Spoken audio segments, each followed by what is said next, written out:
Do you know how much you're paying for fertilizer? Are you getting a good deal? There are lots of different options out there. Organic and synthetic, different brands, different material in the bags, everything from kelp to fish meal to compost to bags of urea. So many options. In this video, I'm going to have a look at a lot of these options and figure out what the cost of the fertilizer is. And these numbers are going to blow your mind. When we're looking at fertilizing, the nutrient that is most likely deficient is nitrogen. That's the one you need most of. If you're gardening in soil, you generally don't need the micronutrients, and they're relatively easy to get a hold of. You might need some potassium and phosphate. Those are two macronutrients that plants use a lot of, but a lot of our soil has a fair amount of that, especially phosphate. The nutrient that your plants need most, and the nutrient that is keeping plants and microbes from growing, is a limitation of nitrogen. So in this review, I'm going to focus on nitrogen. Since it's the one you need to buy most, what is it costing you? I'm also going to compare organic to synthetic and see what the differences are there. So I put together a list of different types of fertilizers and figured out how much the nitrogen costs in each one of these. A lot of this information came from Amazon. A lot of people use that source, and it's a great place to find unusual fertilizer. But for the bulky stuff, the kind of things you would buy in big bags, I used my local source. I converted all of this data to a US dollar cost per kilogram of nitrogen. That way we can standardize the numbers and compare them. So here's my list. I've sorted these by cost, and we'll go through and have a look at each one of these. The cheapest source of nitrogen is urea. Now that's a synthetic fertilizer that has an NPK of 4600, so almost half of the bag is nitrogen.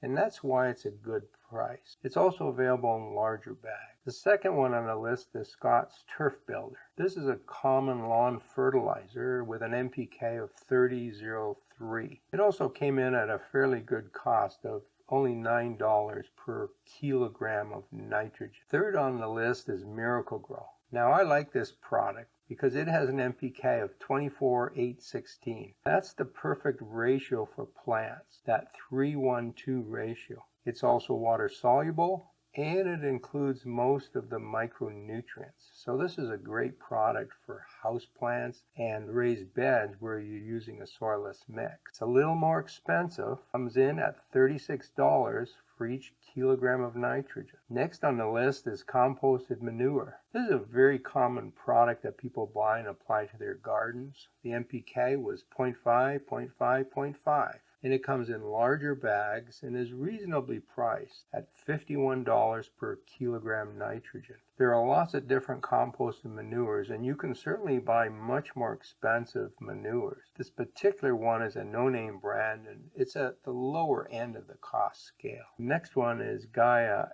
Alfalfa Meal. It's a 303. I priced it out in a 20 kilogram bag, and that's a pretty big bag. You can buy this product in smaller containers, and it's 2 to 3 times the price. But if you buy it in bulk, the price comes out to $115 for each kilogram of nitrogen. Now that's getting pretty expensive, but remember, this is a plant material and it's going to have all the micronutrients in there. Next one, EIL blood meal. Again, you can buy blood meal in different grades, and some of the name brand products are really expensive. This is sort of a lower end blood meal, and the NPK of it is 1200. And that's really the big advantage of blood meal. It's an organic fertilizer that's almost all nitrogen, and it's available to plants fairly quickly. The price comes in at $178. Now that's a lot higher than the other things we've been looking at. And remember,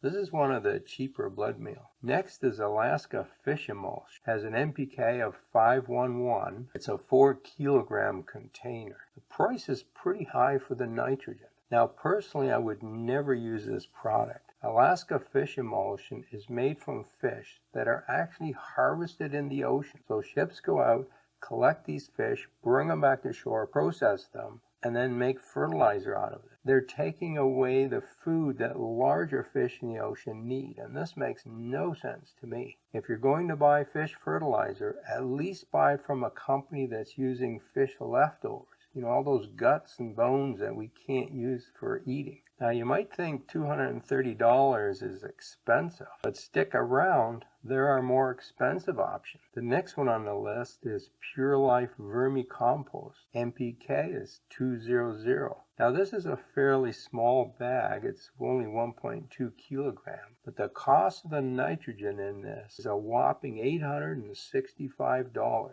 Next on the list is one of the kelp products. This is from a company called Plant Food, and it's a liquid kelp. Liquid kelp has almost nothing in it. It's mostly water, but it does contain 0.3% nitrogen. The container I looked at was about a gallon in size, and if you calculate the cost of the nitrogen, it comes out to $2,700 for every kilogram of nitrogen. I got one more on the list, and I just couldn't believe these numbers, but they're correct. This is Neptune's kelp meal. It contains 1% nitrogen. It's a pretty big bag at 5.5 kilograms. That's about 12 pounds. But the price per nitrogen is $3,455. The first three items on this list are synthetic fertilizer. The rest of the items are all organic fertilizer. Now, they may not all be certified organic, but they're all considered organic fertilizers because they're made from plant material.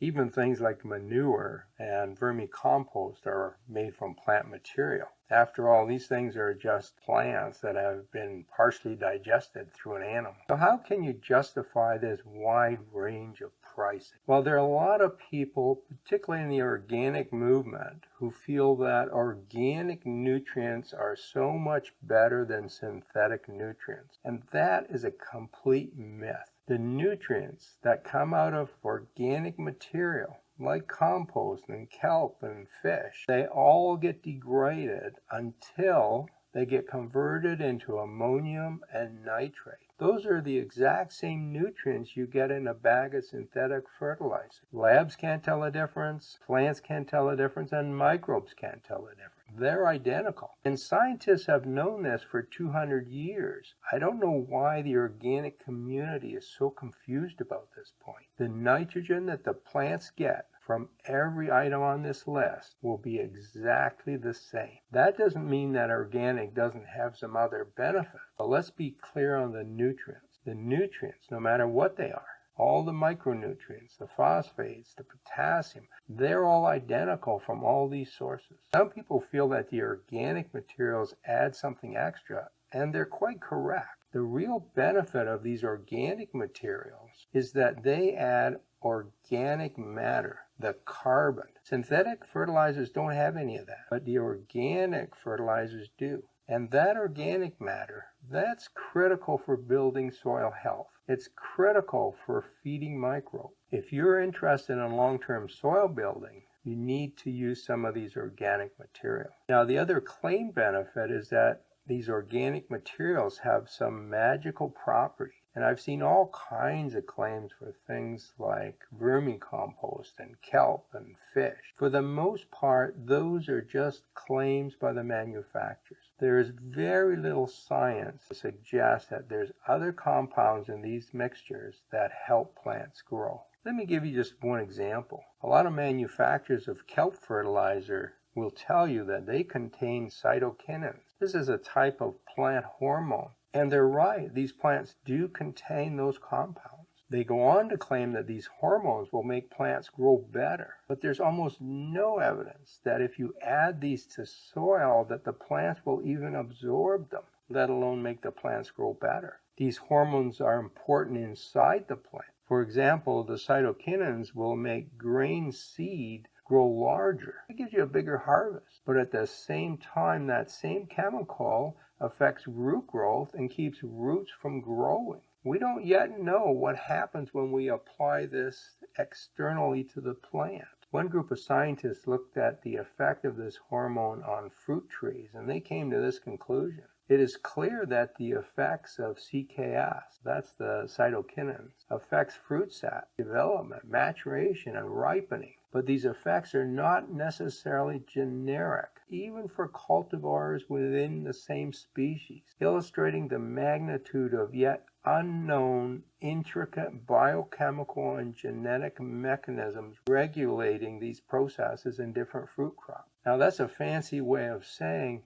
we just don't know enough about this chemical yet to tell you how it's going to affect your plant. And yet manufacturers of kelp products, they're pretty sure what it does. So which of these should you be using? Well, I think it depends on your goal. If you simply want to get some nitrogen to your plants, use one of those synthetic products. Urea is the most cost effective. It's great for lawns that need extra nitrogen. It does have a fairly high nitrogen content, so you have to be careful you don't burn your lawn by putting on too much. The regular lawn fertilizers have lower nitrogen levels, and they work too at a reasonable price. If you're working with house plants or raised beds that are growing in non-soil conditions, so these are soilless mixes, you have to provide the micronutrients as well. So something like Miracle-Gro 24-8-16 is a great product, but those fertilizers aren't going to do anything to build soil. So if you're gardening in real soil, a real garden, whether it's vegetables or ornamentals, and you want to build up that soil and make it better in the long term and provide some nutrients to your plants, you're better off with some of the organic material.